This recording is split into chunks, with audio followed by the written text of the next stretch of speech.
One Anizah Teo will be sharing with us her thoughts on what it takes to be a leader. Anizah is well known in the financial industry and has over the last 25 years not only built up her financial planning business but also nurtured and developed many individuals along the way. Anizah is currently an independent financial planner with Standard Financial Planning and continues to contribute her time to helping others through various NGOs. Welcome, Anizah. Thank you for being with us today on our segment on leadership. If I may, I'd like to ask you the first question. What do you think are the most important traits of being an effective leader? Well, I think very important that we make others feel important, and everybody has strengths and weaknesses, so we emphasize on their strengths, capitalize on the strength, and we recognize their contributions and we appreciate them from time to time. Well, another area is, of course, which is very important, we promote a vision, right? So have a clear idea of where we are leading them, and they need to understand why the goal is valuable to them, and we also follow the golden rule, like treat our members the way we enjoy being treated. Right? If we want to be valued, we must add value.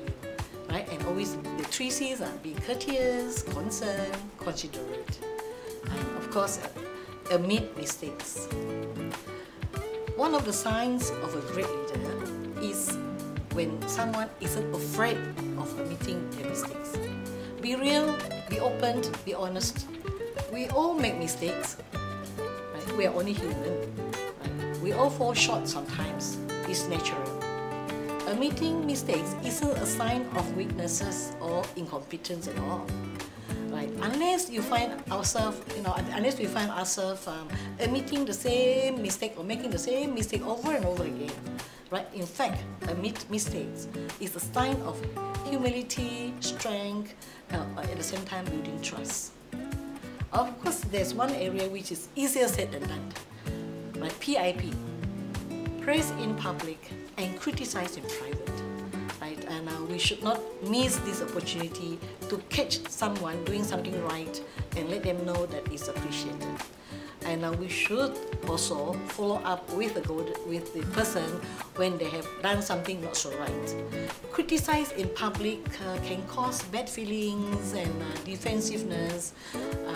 Whereas when you, on the other hand, if you praise in public, which is better than no praise at all, but doesn't provide nearly as much motivation or lift as it could if we praise them in public. And of course, stay close to the action. Be accessible to members. Now we have all the IT. We are just a phone call away, an SMS away, an email away, right? So we always stay connected, and then from time to time get feedbacks, ideas for improvement on areas of activities or projects or business. And of course, important also to remember that as leader, we delegate, we empower, and we follow up and we follow through. We often hear the statement, he or she is a born leader. How do you feel about this statement? And in your opinion, what are the best way to acquire leadership skills? Well, the answer is yes and no. Right? There is no scientific data to say that leadership is inborn or otherwise. Some leaders are inborn, they are born leaders. Some have to acquire skill along the way. Right? And of course, to acquire leadership skill, we can attend a lot of leadership training, seminar, right? And of course, the next area is job shadowing, mentoring, participating. Be willing to learn, to follow, to have a mentor with you while you try to acquire leadership skill. And nowadays, there are a lot of books on leadership, self-learning, and again, I said this is an IT world. The information are so accessible through online resources, portals, newsletter, you name it. What are the biggest challenges in being a leader? We all have weaknesses. Don't make them our focal point. Learn to leverage people's strengths and develop teams where the members have complementary skills. The key to leading people, of course, is mutual respect. Beware of over-investing our time and energy with the wrong people, meaning to deal with brilliant problem child, with outstanding technical skills but weak in people skills. Communication is the most important and most challenging task when leading. Emphasize on hard skills like strategizing. With advance in technology, these skills are becoming less important, whereas soft skills like communication and emotional intelligence are becoming more important these days. The biggest challenge in leading an organization is dealing with people, and that requires leaders who are master communicators and emotionally matured. Good communication skills are also the first step toward building trust, which is critical for creating a high-performing culture. The following behaviors can lead to good communication. Listen effectively. It's fully open to the ideas and opinions of others. Create a safe atmosphere to open communication. Express ideas clearly, directly, and right to the point. Don't beat around the bush. We know that if we fall, we should get back and keep going. Can you share a personal experience regarding this? If we get up one more time than we fall, then we will definitely make it. There's no better than adversity.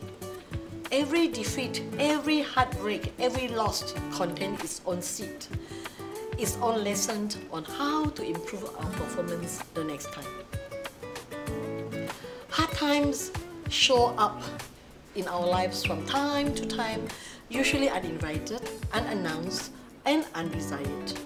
But one thing we must always remember, tough time never lasts, but tough people do. Defeat means we are not in the game. If we are not willing to lose, then don't play. We must accept that defeat happens. Mother Teresa said it best. What you spend years building, someone could destroy overnight. Build it anyway. Failure, like defeat, means that we are challenging ourselves. Adversity, the heart is often what makes our achievement great. It's what gives our effort meaning. Sometimes it's the struggle that not only challenges us but makes us. Learn into the struggle, it will surely teach us. Leadership is not about never falling. Leadership is about getting up after we fall. Leadership is about realizing when we did fall. Leadership is learning and moving forward. In other words, leaders acknowledge, accept, evaluate, and learn and try again and move forward. Every time we get up, we learn, we keep on going, we gain strength, resilience, perseverance, confidence, with all tally up to the word growth. Our greatest glory is not in never falling, but in rising when we fall. Thank you, Anizah. Welcome.